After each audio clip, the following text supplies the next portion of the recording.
Going out fishing today, our store manager, Isaiah Lopez, is gonna join me. He's been working for us about 5 years now at the shop. He's done one heck of a job.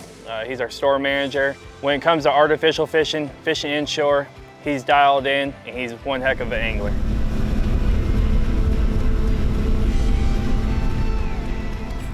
Oh, and it's gonna be bigger.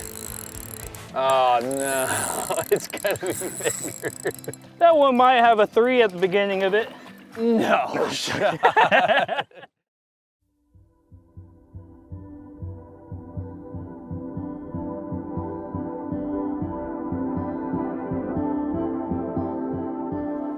All right guys, on today's episode, we're gonna go in the back bay here in Destin, Florida, throw some artificial lures, try to catch some redfish and some speckled trout.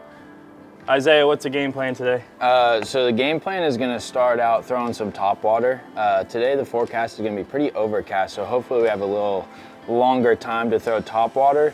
Once that sun kind of comes up or that topwater bite dies down, we're gonna switch over to some hard baits, some twitch baits, paddle tails, and some other different artificial lures. Yeah, right now is almost prime time. We got about a 10-minute run from here to our first spot. Should be perfect timing, so you ready to get out of here? Yeah, let's get it. All right.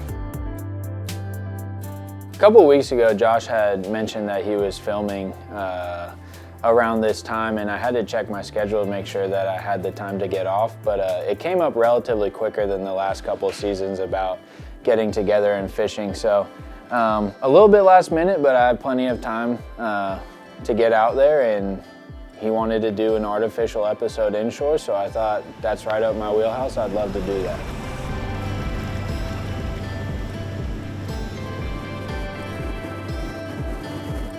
One of my favorite types of fishing is anything topwater, whether it's inshore for redfish, speckled trout, offshore for amberjacks. Just the thrill of seeing the fish explode on the surface after that bait. There's nothing like it when it comes to artificial fishing. In our area, the 2 best times is right at daylight and right at dusk. So starting out the morning, it's gonna be our best chance of getting some topwater action. All right, Lopez, we're on this first flat. Everything looks just right. We got bait, we got the mullet. It's overcast, perfect time of the day for this topwater. We'll get after it, see what we can make happen. Yeah, this is very trouty weather.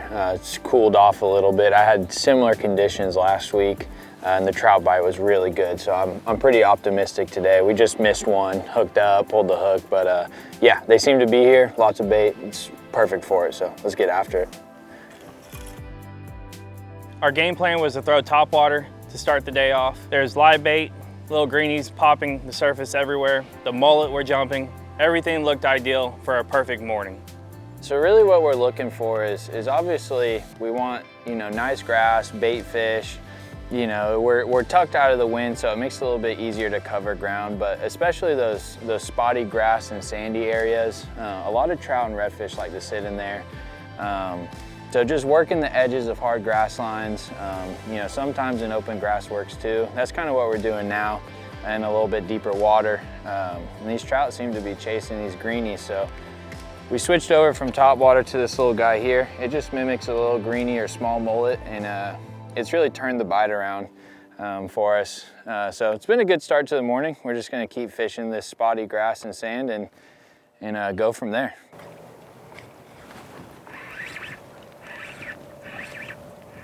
Oh, there you go.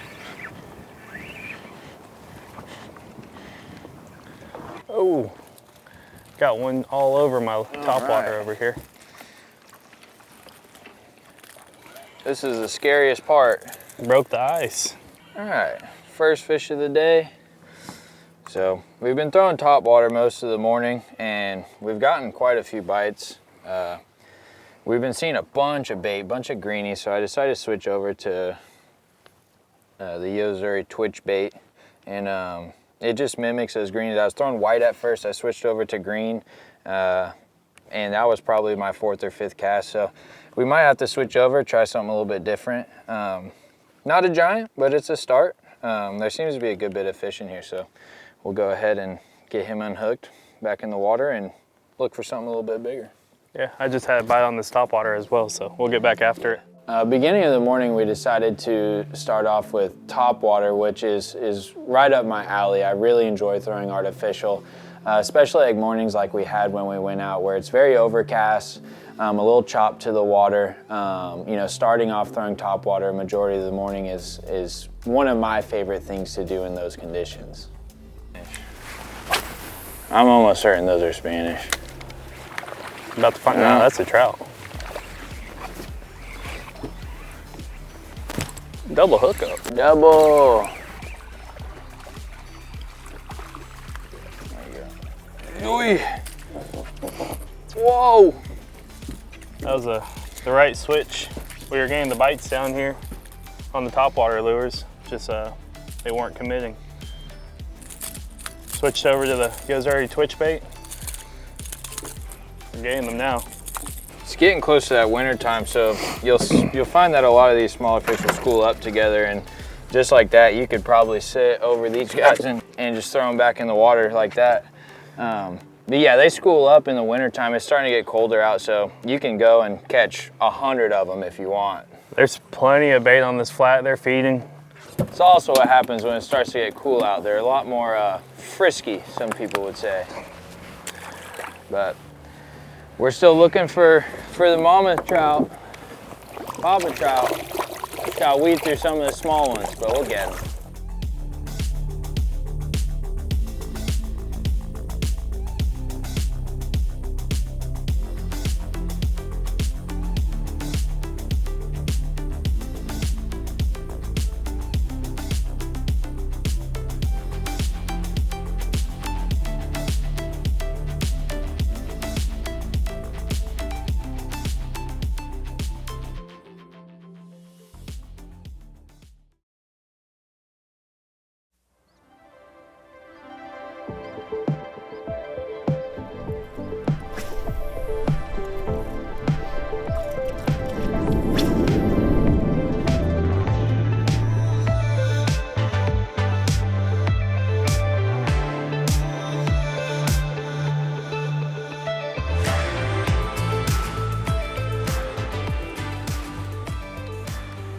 Better one.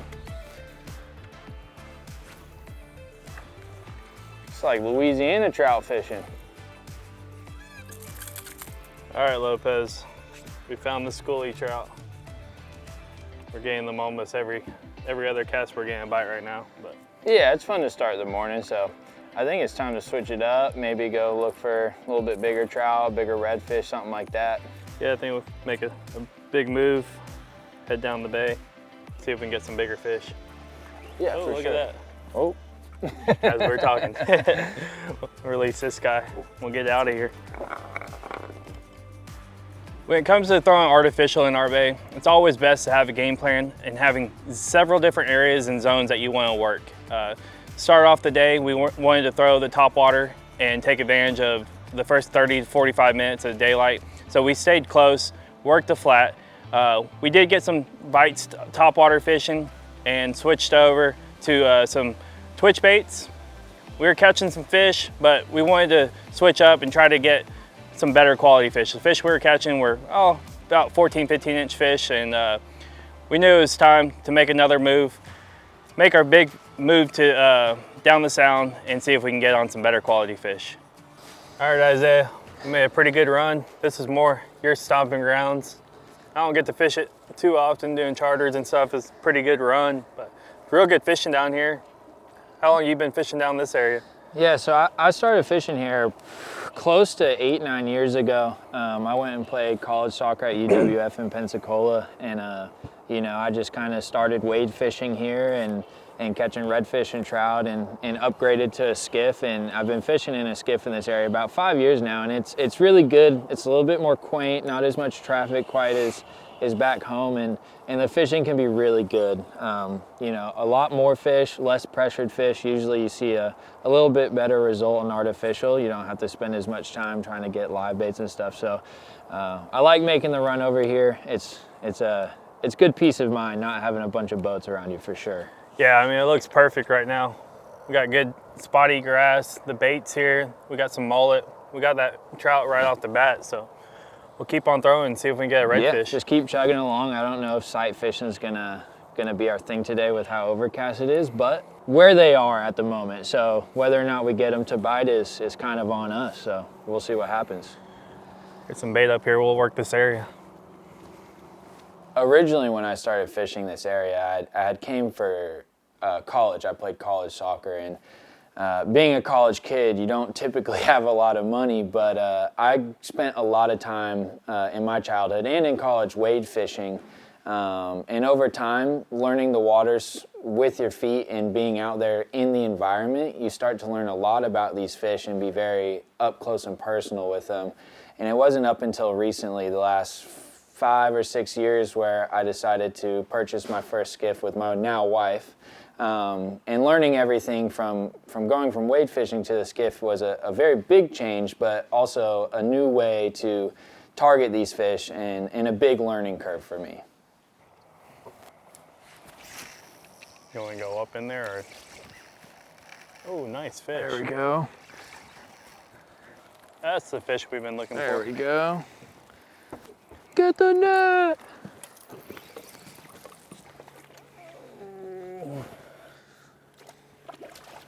Hey, there we go. All right. It only took us not that long, actually. That was pretty good.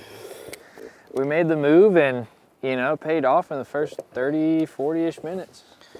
Yeah, we've seen a few fish. We're just now starting to see the redfish. We got the speckled trout right off the bat. Switched over to that paddle tail. Didn't take you long to get that bite. Yeah, sometimes they're a little more finicky with the hard baits, and you know, it takes a lot for these fish to commit to something that's so noisy and moving so much. Sometimes just a nice steady retrieve, something that they can square up to and eat pretty easily is the way to go. But that's a good 17, 18-inch redfish just about. Pretty standard size for this area. You know, you do get them upper slot into the 30s, but a lot of the times when we're fishing around here, these are the guys we're looking for, and this is a perfect Gulf Coast healthy redfish. So that fish is probably closer to 20 inches. Keeper size on the lower slot, but we're not keeping fish today, so yeah, we'll let them go and catch them next time. You're talking about a steady retrieve. Paddle tails are good, and gold spoons when you're targeting specifically redfish. That's another good bait of choice, is just a weedless for sure. gold spoon. And that's what paddle tails and spoons are so good for, is as much as you can just straight retrieve them, you can bounce them, you can burn them fast, so you can kind of switch it up and you're a little bit more diverse with how you can fish for these guys. We'll get that one back in the water and keep on fishing. Hell yeah.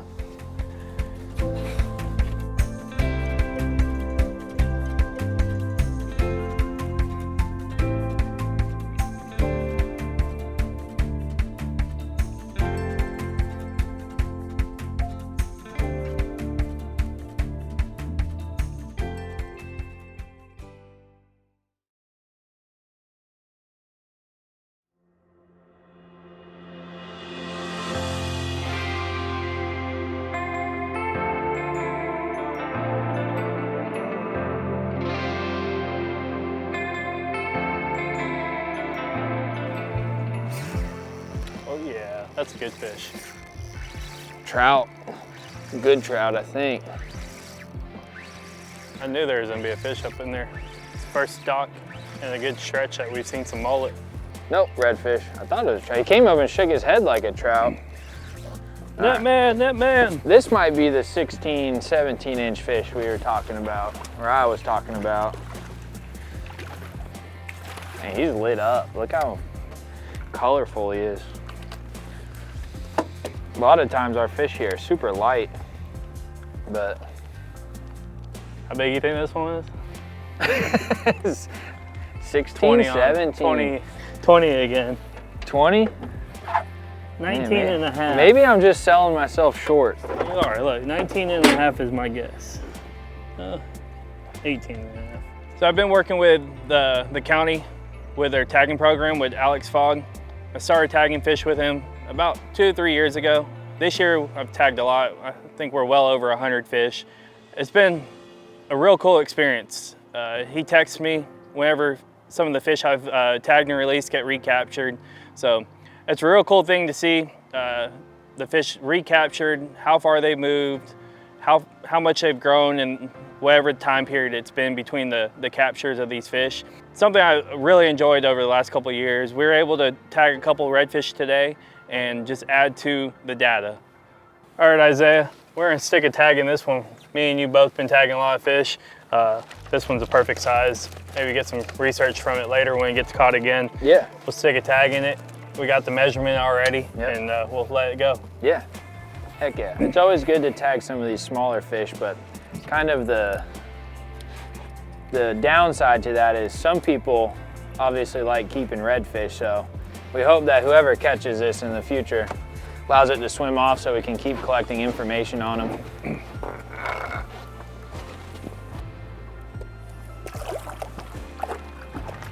Healthy release, another fish. That's 2 within 10 minutes of switching over, so. Hopefully 2 down, couple more to go. Might have to switch my paddle tail colors. I put a different color to see if we can get bites, but they might be keyed in on that new pattern. Yeah, for sure. Once we wrapped up trout fishing and decided to make the run to go red fishing, I came out really hot. I put 2 fish in the boat, 20, I believe both of them were both 20 inches, and my head started to blow up a little bit, getting that competitive spirit with Josh, and you know, just as, you know, I thought I was pulling ahead, he stuck the biggest fish of the day, which is nice. It was about 26 3/4, so I started to feel the pressure a little bit after that, but I knew I was in my environment. I knew where the fish were going to be and what I should throw, and I started to kind of steer away from giving him that helpful information to try to pull away from him. I even gave you the better color this morning, being nice. You're like, let's put 2 different colors on. I was like, all right, I'll get gold. Oh, that's what I'm using. Sure, I'll use bone. Hey, Anything I mean, for you, Isaiah. I didn't know what was going to happen. I didn't know it was going to happen. I think you've been stitching me up all morning. Oh, okay. Hey, try that color. I got this color. Taking the better color.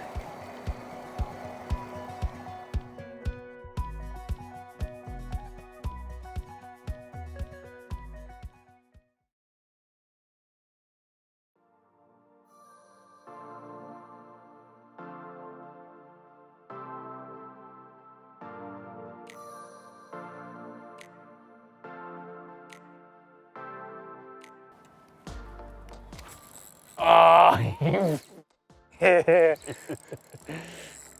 Oh, man.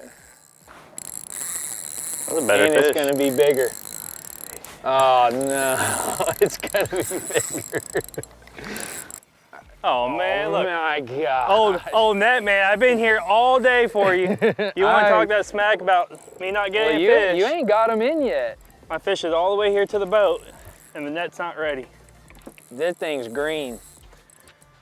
Just so you guys know, there ain't no That's a good one fish. beginning in this fish size. That one might have a 3 at the beginning of it. No. That is a good fish. Actually.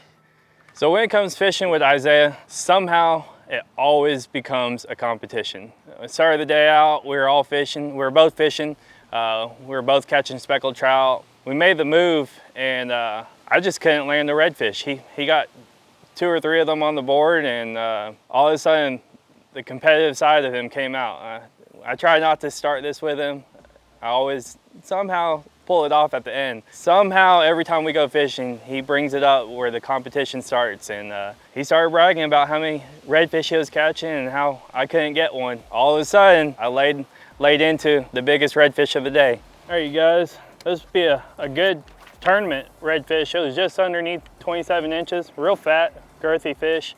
We're gonna put a tag in this for Mr. Alex Fogg, add it to the collection of tagged redfish in our area.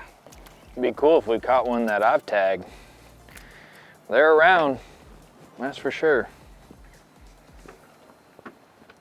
That's tag number 2191. What's the other side look like? You got a, it almost has symmetrical spots. Two spots on this side, 2 spots on the other side. Real pretty fish. I've been working with Josh for quite a while now, so every time that we get to go out and fish, it's definitely a breath of fresh air because we don't have to worry about work or what's going on back home. We can just kind of take our time and enjoy what we're doing, what's in front of us, whether it's, you know, mangrove fishing or flounder fishing on my birthdays, which we do annually at this point, it seems like. But any kind of fishing that we get out there to do together, it's always a good time. It's always competitive and good nature, and it's definitely nice to get out there and fish with Josh and not have to worry about work. I don't know, I don't want to say nothing, but mine was a little bit bigger than yours. It was. The morning's still young. I got two under my belt that might add up to the one you just caught, but I think as the day goes on, I think it's getting better. I think this tide's starting to fall out, water's moving, and yeah, you got me on that one, but I ain't done yet. Oh, you know, you're still one up on the redfish. Can't catch them. Hey, Sitting here talking. that's right. Get back at it. All right. Oh my gosh. That's gotta be the most disrespectful thing that's ever happened in my life. It's all right, it's only a trout, so you're still up one. Yeah, no, we're not worried about trout. Overall, it was an amazing day on the water with Isaiah. We went out there with a game plan. It worked. We caught plenty of trout, caught 4 redfish. Any day you go out artificial fishing and catch fish is never a bad day. We don't get to go out as much as we want to together. He's always invited me, but especially this year, building the new shop, trying to get moved in, I've been so busy, and it was just great to get out there with him finally and throw some lures. Can't wait till the next time to get out there with him.